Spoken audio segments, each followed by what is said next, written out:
Hello, myself Jignesh Panchasra. I am a student of Maharaja Krishna Kumar Singhji Bhavnagar University.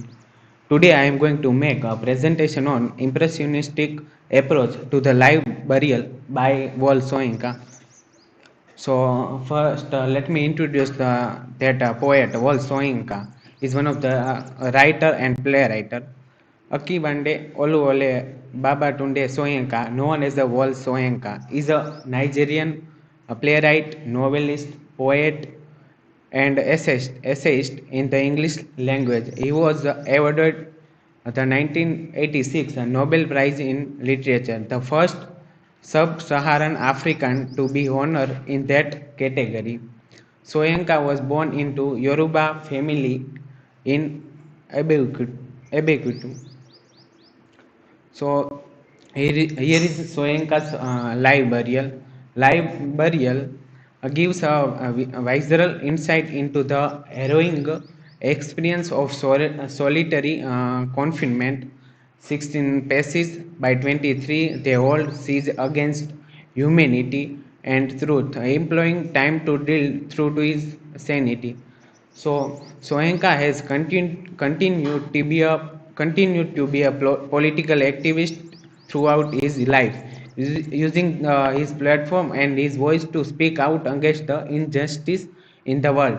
The small scraps of paper I saw on display in the treasure gallery back in 2016 area clear symbol of exemplified through his 1986 Nobel Prize speech.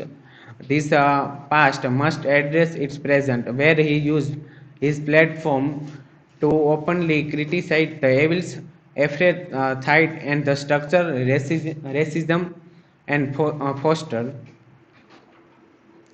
So his closing words in the speech are ones that not only apply to the time but resonate today. That calendar we know is not universal, but time is, and so are the imperatives of the time and of those imperatives that challenge our being, our presence, and human definition at this time. None can be considered more pervasive than the end of racism, the eradication of human inequality, and the dismantling of all their structure. The prize is the consequent enthronement of its complement, universal suffrage and peace. So live burial showing, opens this prisoners section, and the title function as a summary of what the Nigerian government tried to impose on Soyinka's mind. Just Cruz can summarize his experience in the Congo exploration in Art of Darkness. So to Ken Soyinka, yet the reader cannot truly comprehend could the Nebul's dying crisis uh, a crisis of the horror, where the focus images of live burial, claustrophobic to the extreme, can immediately summon a specific response from the depths of human nightmares. The thought of the being buried while still living also necessary creates the fear of premature death. So here is my way of looking at the first stanza. A starting of the poem is to analyze the poet is in prison. So we have an idea that the poem is related to some kind of post-colonial argument of the poet. Because when we analyze this poem, we can get the idea that he was in prison at that time he wrote this poem. He faced many mental torture when he was going to the toilet. He was writing at that time. He was writing the poem. When he was in jail, there is a 16 feet of land and wheels. 23 months he was staying there. So, what kind of impression in our mind that writing is a such a big difficult task when someone is in prison, but in this condition who are able to write through toilet paper, it make a different impression towards to the see the poet.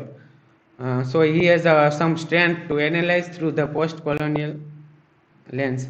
So it is a live burial. The poem tone and focus shifts abruptly in the fourth stanza. Rather than allusion and emotional commentary, we see a simple description by supposedly the prison guards. Their words reduce Soyinka's life to he sleeps well, he eats well, is a doctor not no damage couldn't indicate the guards have been beating their prisoner or that Soyinka stand up to the harsh condition at least physically. Meanwhile, plastic surgeons repair the visible effects of the beatings. Metaphorically, this surgeon revert and warp the truth, falsifying the poet's hellish condition and the unfairness of his imprisonment for the public image. So here is a impressionist thinking from that slide. As we know that the poet is having some mental as well as physical torture, but the doctors and the policemen are corrupt. So as a some kind of impression that politics and money are central in this. So as an example of is the cheating showing in the private hospital sector in the Gabbar is back movie possible in the real world? So here is my answer that I would say yes or no, because sometimes it's happened with people as a same happened with a poet. He was mentally and physically tortured, but the doctor is giving a negative report. So it has a two inside to connect with the era. So here is a live burial. This falsification leads to the fifth stanza, debate about reality and to the relationship between actually and what the state perceives. In reality, Soyinka called upon Western nation to cease supplying arms to either side. Uh, the effects of Biafran War on the Wole Soyinka's works. Intermediate during the War of Secession between Biafra and Nigeria, the dominant Nigerian government, however, twisted the truth and accused Soyinka supporting the rebel cause. Song Biafran War, the state of condemned and imprisoned the poet without a trial. Jonathan Protas Soyinka's battle against the intermedia. Soyinka question ironically suggesting the syllogism that because these lies are fiction and the fiction is an art and truth is the essence of art, the lies must be truth by Joel Henderson. In the final three stanza, the focus of live burial, which is indicated by the word guards in italics, changes again. Soyinka describes the only people, the only life, save for glimpse with which he comes in contact. Each stanza employs single images of a god named in its leading line as the lizard, the goal, and the warrior to show the hypocrisy and the evil. He describes God as having a constant mixer throat, indicate perceive hard constant flow of a verbal punishment. The line in relation to the Colas knife flies to blot the walls in pattern. Grime also calls to mind someone using tobacco, mindless of the direction is beat. The, the goal guard using a snuff in the following stanza support this tobacco during usage reading. So for the concluding remark, Wole Soyinka poetry reflect the contradiction in his heritage. His religious beliefs are tribal, specifically the Yoruba pantheon of gods and Christian, and his cultural upbringing draws on African tradition, opposite to the modernization and Western tradition. Although he celebrates the complexities that area ex- accomplishes that are Africa, he does not romanticize his native. So the whole poem criticizes Western thoughts and criticize the mindset of the African people and the dependent on another country who are under the colonialism. So here is my work cited. And thank you. Can you explain the poem lines 15 faces by 23? They hold siege against humanity and truth. So when the poet Wole Soyinka was in prison, at that time he feels that there are injustice in the world, and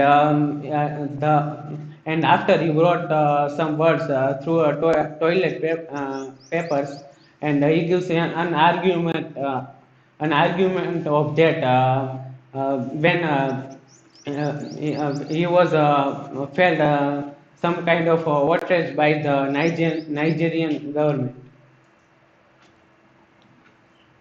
Hello, Jignesh. My question is what kind of impression were in your mind after reading this poem?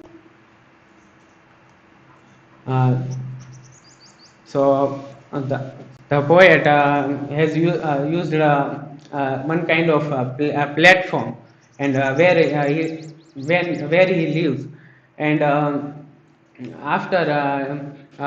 after he gives the idea that the culture of Western is followed by African people, but he was not agree with that idea, and if we can take as an example of that, what kind of impression comes into our mind that we have like India and Africa, these are the country who were colonized by the Western culture.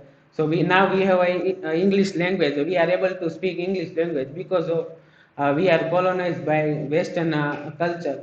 So the language is coming from the that Western civilization. So we can.